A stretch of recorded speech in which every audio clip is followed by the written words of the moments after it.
Нэр дэвшгийн тулд нэр дэвшигчд бас намдаа тодорхой хэмжээний мөнгө өгөх хэрэгтэй болдог. Манай нам жишээлбэл 100 саяыг авч яах гэхэд өөр нэг нам манайх 200 он арай өөр нэг нам манайхын жил авахгүйс гэдэг юм уу. Ийм зүйлүүдийг ярьдаг л та. Тэгэхээр таны хувьд жишээл Монгол Ардын Хувьсгалт нам танд Эрдэнэтийн тойрог дээр өрсөлдөх эрхийг өгөхдөө ямар нэгэн одоо яг энэ хандивтаач холбоотойч гэдэг юм уу. Ийм тодорхой босгыг тавьж ирсэн. Одоо энэ жил ийм зүйл байна уу танаа намд? Би тэр чинь хууль ярьлаа шүү дээ тийм ээ. Нэг хүнээс иргэний сах хэмжээ, байгууллага сах хэмжээ. Тэгэхээр зэрэг энэ бол Монголын нийгмийг ялзарсан нэг одоо үнэхээр юм мөн шүү. Өнөөдөр Монголд хамгийн хэцүү юм бол энэ авилгал хээл ах бол бүх шатандаа байна шүү дээ. Тэмцээ явах одоо юм ачи юм руу бид орчлоо шүү дээ. Бид урайланд үзэх манлайлагч биш таарахгүй юм байгаа. За яг асуултанд шууд хариулъя. Төрүүч 12 онд одоо дэвшгэд надаас намд ханд өгөх хичээл байсан.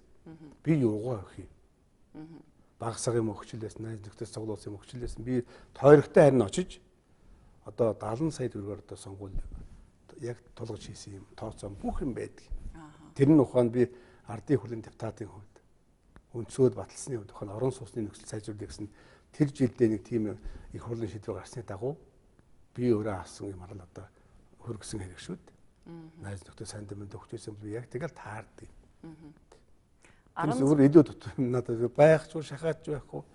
Ийм зүйлсүүд гаяа хулгай ихгүй яах юм, дээр михгүй яах юм.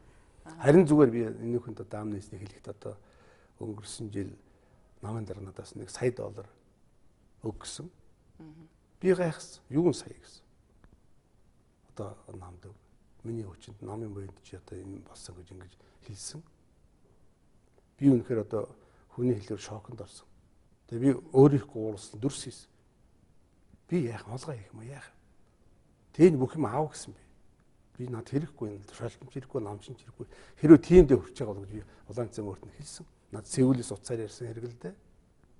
Тэгээ сүүлд эргээд дараа буцаа нэр таачтай яасан төргөн хурдан төргөн зантай юм би энэ яг бас тааж хаанаслах гэдэг юм ярьсан л да. Тэгээ нэг хэдэн сайттай ярих гэсэн ийм ярьсан. Энэ бодол нь өнөөдөр хэвээрээ байгаа бол энэ намайг одоо ахлах ёсордохны хэрэггүй би хатуу хэлмээр байна. Зайгаа тавьж өгөх зүйтэй хэлмээр байна. Энд чинь эргээд сүлд нийгмийн босрлох руу орно шүү дээ. Би түрүү хэллээ шүү. Нам дотор ингэж явж чинь дээш ахаад гарвал юу болох юм гэж. Энийг би одоо хатуу хэлэх ёстой л гэж бодож байна. Ингэж чадахгүй гас одоо нөгөө тойрон хүрээлээд ингээд явж байгаа учраас ийм байдалд орж ирж нэг хүний тархин шүтний том үзэгдэл байдаг тийм үү? Нэг хүний нийгэмд үүсэх оройлогч юм байгаа. Энийг бид нь сайн бодохгүй л ингээд хамар дороо харж ерөөсөө болохгүй гэж бодож байна. Өөрөөр хэлбэл одоо намын даргаыг бид тодорхойл яри.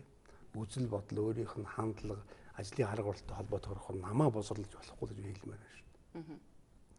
Тэгэхээр таны хувьд зүгээр хувь хүний хувьд ингээд үзэл бодол таарахгүй байгаа сэтгэл хангалуун биш байгаа намаасаа гарчиж болдгоо юм уу? Одоо шил та жудагт Монгол гэдэг холбоо байгууллаа тийм ээ.